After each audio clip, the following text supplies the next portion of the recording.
Hello and welcome again to our channel. I'm Kokwana Elta. I hope everyone is fine. It's so nice. Sky is blue. It's not very blue now, but it was fine. Pacific Ocean, and we are watching sunset in Hawaii. And the waves are busy singing for my video as I'm recording here. Well, I'm talking about our relationships with our children. They say relationships with our children start when someone is pregnant, right? The way you love your pregnancy, you accept, you exercise, you eat, you feed well, you're so positive about anything. So the way you treat your pregnancy, it creates a positive bond with your child. So if it's a negative things, it will create negative things. So when these children are born now, they say when they are born with their own personalities. Some they inherit from their parents, and then as they grow, the people around them, their behaviors towards the children, it affects their personalities. So the kind of relationship you have with the children around you, it affects their personalities, and it can stay there for life. So it's part of us. So the way I am today is, some of it is from my upbringing. I'll tell you about my relationship with my mother. My mother was an authoritative person, but I respect her for that, because it was through her authoritativeness that I am here today. I went to school and I'm able to do this video for you today. Otherwise, maybe I don't know where would I have been. My mother, if she says no, no is a no, full stop, no question, nothing. When she says, do this and this, if you forget to do it for whatever reason, when you see her coming from wherever she comes, just run for your life. Run, because you are going for a hard punishment. Run. So that was kind of a mother I had. That authoritativeness, she was very strict. Sometimes, I could go to school with no money, and then because I go to school I have got nothing to eat, I will hide in the bushes. And then around 12, I thought maybe school out is not, and then I go home. She will send me back to school with a slash. And then I will be running. I'll get into the classroom running. I don't know, and it was far, and then I'll get another punishment there. Oh my God. So I think by so doing, she pushed me to get educated. And then when I come home that day, I'll be sulking. I won't even want to eat. So when I sulk and I don't even want to eat, sometimes I'll get another punishment. Eat, you eat. What do you want to do? And then now I think that, she wants me to eat. It means she loves me as well, because she doesn't want to see me sleep without eating. So what have I taken from there? That sulking thing, I've taken it up to my adulthood, because I still sulk and my social life does suffer. So however, I respect her being strict. She was firm, because we have to set boundaries for our children. Otherwise, they will keep falling when they are young, keep breaking arms, if we keep on saying yes, even when we should say no. And we should explain to them why we do that, why we say no. So unfortunately for me, nobody told me that. It was just a no. So we should be warm with them. So I think when she offered me food in the evening, she felt sort of like, my child, you still come and eat, even if I'm eating with punishment again.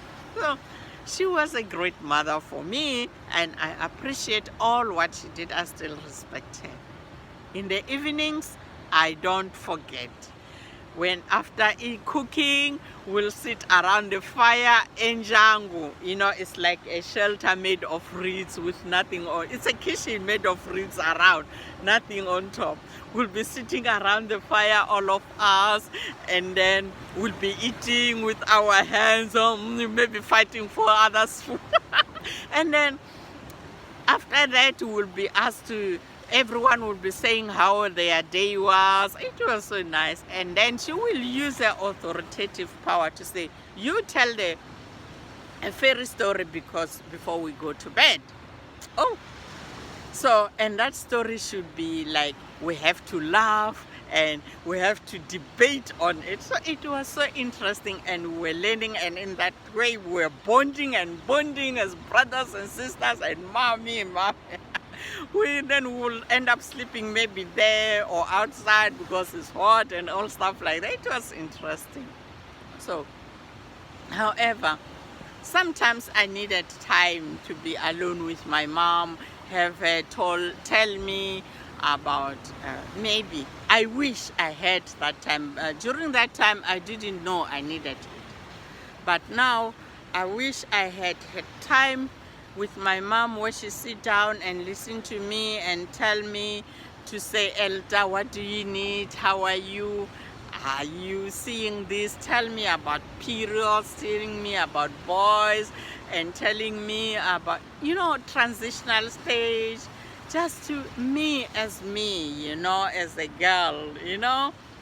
So, I sometimes feel, should I have had that knowledge, maybe I would have done things different in my life, because most of the things it was trial and error, and made my own mistakes and learn from that. So yeah, so I think it's good if we're parents to have those times with our children, with your boy, with your daughter, and teach them, tell them about the transitional stage, about the peer pressures to expect, instead of them learning things from outside. You know, for the first time they should hear from us, and then that will help in sometimes, and it will even help us as well. However, my mom was always there for me when I need her. In times of pain, she was there. Even when I'm adult, you know, she would always check, is Elta okay wherever she is? She is in England, how is she? There is a plane or whatever. They say, is she okay, you know? And then I will find my brothers and sisters saying, my mom is worried about you, how are you? I really miss that, because my own family does not do that at the moment. So I miss my mom for that, you know? So it's nice for us to keep in touch with our children, because you don't know when they need you. So you might be calling, you find that she really needs you that time. When they are happy, when they are birthday, when they are doing things, events, let us be there for them. Well, involvement, she was really not involved with my school things or extramural activity. You know, in just time, when you get to school, you are the problem of the teacher, full stop. Whatever is happening there, mommy doesn't have to know. You have to know when she come home. When you come home, wash dishes and all stuff like this, housework. However, we did have time to laugh. I don't forget this time when my mom told me one day that she was selling magwinya. Magwinya is homemade scones. She was selling that at the railway station, and by that time it was illegal. So this policeman came after her. And you know, when they arrest you, they really arrest you, stay for life.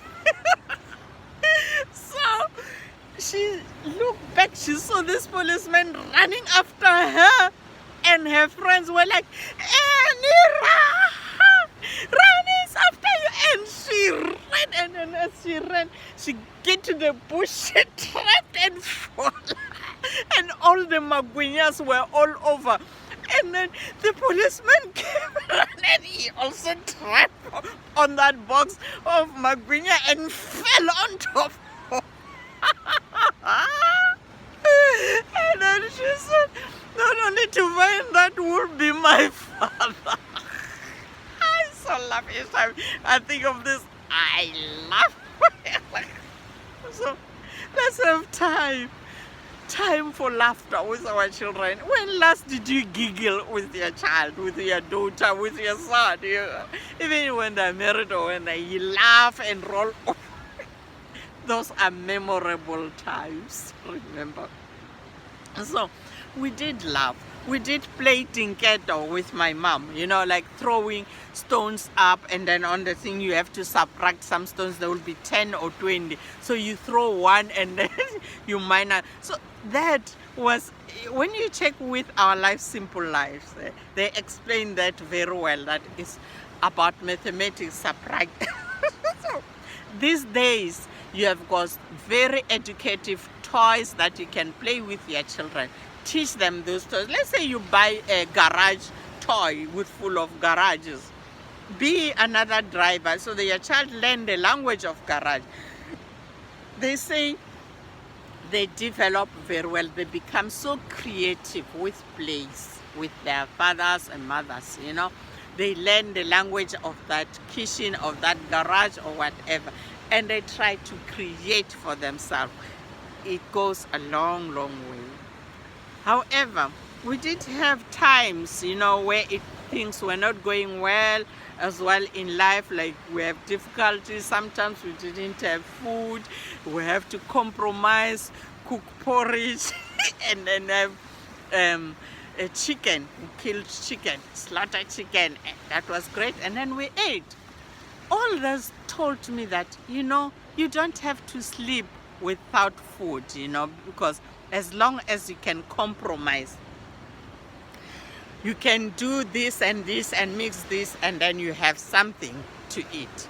And that told me that even now, I work hard. If I've got problems, I try to stand firm. And I learned that good things come through hard work. That's what I learned. So now, having said that, that was great, and it is good for you parents today to do things with your children, whether you are going to the gym, whether you are doing some work, you wash dishes, you teach them. As you wash dishes, they will be playing with the other son, or they will be sweeping. We just teach them, and on the way they learn. And as you are doing all those things, you are talking.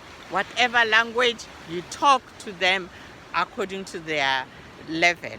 So that is your time. Use any little moment you have with them to be creative. So before I say goodbye, last one, communication. With my mom, I was a child when I was born, teenage, even today I'm still a child. You do as I say. Well, it's fine, I would have loved to be given opportunity that I should decide whether to send money home for my children, for my uncles, or for my brothers and whatever. I've got my own needs. It's good for us to treat our children, toddlers, yes, we're firm with them, and then we speak their language, we are on, because if we don't send boundaries, they will be breaking all over and over. But we should be their parents. We shouldn't be bosses like, hey. We should talk their language. A language that is, we should speak to them as small people, small persons like that, so that they understand. And us as well, teenagers as well, we talk to them as young adults, the language that they can understand. Talk to them all this transitional stage towards. As adults, they are married, they've got decisions to make, and even teenagers, they learn, they want to make their own. We support them. We don't tell them what to do and what not to do. And when they are adults, they are married, they have got their choices, they want to go to their own churches, they do what they want. That is great. They are our friends now, they are not children. And because they support us and we support them back. So That is the treatment we should work. We shouldn't be parents always. No, we should be their friends so that they're able to come back to us when they need us. So, congratulations with your relationship with your children. Before I say goodbye, please don't forget to comment there underneath, because your comments goes a long way. We all benefit. I'm not 100%. I didn't say everything. You can add. And please don't forget to subscribe. Some people think this you have to pay. No, it is free. Bye for now. Stay tuned for next time. Well, to going on with relationship. Bye.